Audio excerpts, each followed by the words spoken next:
उत्तर प्रदेश में बुलडोजर कार्रवाई को लेकर के पहले भी सवाल उठते रहे हैं, लेकिन जब खुद अदालतें इस पर नाराजगी जाहिर करें तो मामला सिर्फ एक केस तक सीमित नहीं रहता है, बल्कि कानून, संविधान और कार्यपालिका की सीमाओं को लेकर के भी बहस तेज हो जाता है। दरअसल हमीरपुर से जुड़ा एक मामला इलाहाबाद हाईकोर्ट तक पहुंचा है, जहां अदालत ने न सिर्फ तल्ख टिप्पणी की है, बल्कि राज्य में जारी तोड़फोड़ की कार्रवाइयों पर गंभीर सवाल भी खड़े कर दिए हैं।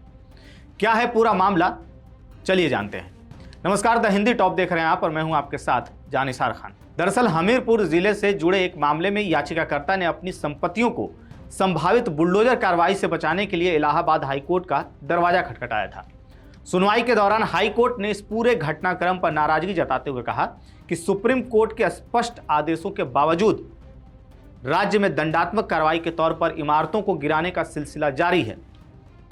कहां? यानी कि उत्तर प्रदेश में, जहां हर बार बुलडोजर की चर्चा होती है, बुलडोजर कार्रवाई की चर्चा होती है, धड़ल्ले से बुलडोजर चलाया जाता है। चाहे आरोप लगा हो या आरोप साबित हुआ हो या कोई भी घटना हो, उसमें आरोपी घर पर बिना जांच पड़ताल किए हुए कथित तौर पर बुलडोजर चला दिया जाता है। अब ऐसे में अदालत ने साफ तौर पर टिप्पणी की है और कहा है कि वह ऐसे कई मामलों की गवाह रही है जहां किसी अपराध के तुरंत बाद लोगों के घरों पर तोड़ने का नोटिस जारी कर दिया जाता है और फिर कानूनी औपचारिकताओं का दिखावा करते हुए मकान गिरा दिए जाते हैं। कोर्ट ने सुप्रीम कोर्ट के उस फैसले का भी हवाला दिया जिसमें साफ कहा गया है कि किसी इमारत को सजा के तौर पर गिराना शक्तियों के बंटवारे के सिद्धांत का उल्लंघन है। अदालत ने दो टूक कहा कि सजा देने का अधिकार कार्यपालिका का नहीं बल्कि न्यायपालिका का है। इसके बावजूद ऐसी कार्रवाइयों का जारी रहना गंभीर चिंता का विषय है। इस मामले पर इलाहाबाद हाईकोर्ट की डबल बेंच, जिसमें जस्टिस अतुल श्रीधरन और जस्टिस सिद्धार्थ नंदन शामिल हैं, ने याचिकाकर्ताओं के लिए कुछ अहम कानूनी सवाल भी तय किए हैं। साथ ही कोर्ट ने यह भी स्पष्ट किया है कि पहले से पारित कोई भी अंतरिम आदेश अगली सुनवाई तक प्रभावी रहेगा।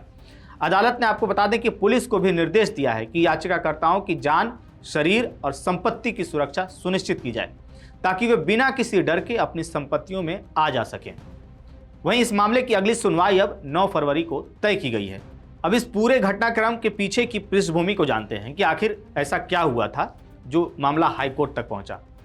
दरअसल तीनों याचिकाकर्ता सुमेरपुर कस्बे के रहने वाले हैं और आपस में पिता, मां और बेटे का रिश्ता रखते हैं, यानी कि एक परिवार के लोग हैं जो कोर्ट तक पहुंचे हैं। याचिका उन्होंने डाली है।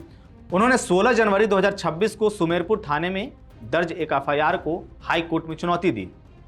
यह एफआईआर आपको बता दें कि आफान खान के खिलाफ दर्ज की गई थी, जिस पर भारतीय न्याय संहिता, आईटी एक्ट, पॉक्सो एक्ट और उत्तर प्रदेश गैर कानूनी धर्मांतरण निषेध अधिनियम की धाराएं लगाई गई हैं। आफान खान याचिकाकर्ता नंबर 1 का चचेरा भाई और बाकी 2 याचिकाकर्ताओं का भतीजा है। याचिकाकर्ताओं की ओर से कोर्ट में कहा गया कि घटना के तुरंत बाद ही पुलिस की कथित मिलीभगत से एक भीड़ ने उनके घर को निशाना बनाया। साथ ही यह भी तर्क दिया गया कि याचिकाकर्ता एफआईआर में सह आरोपी नहीं है।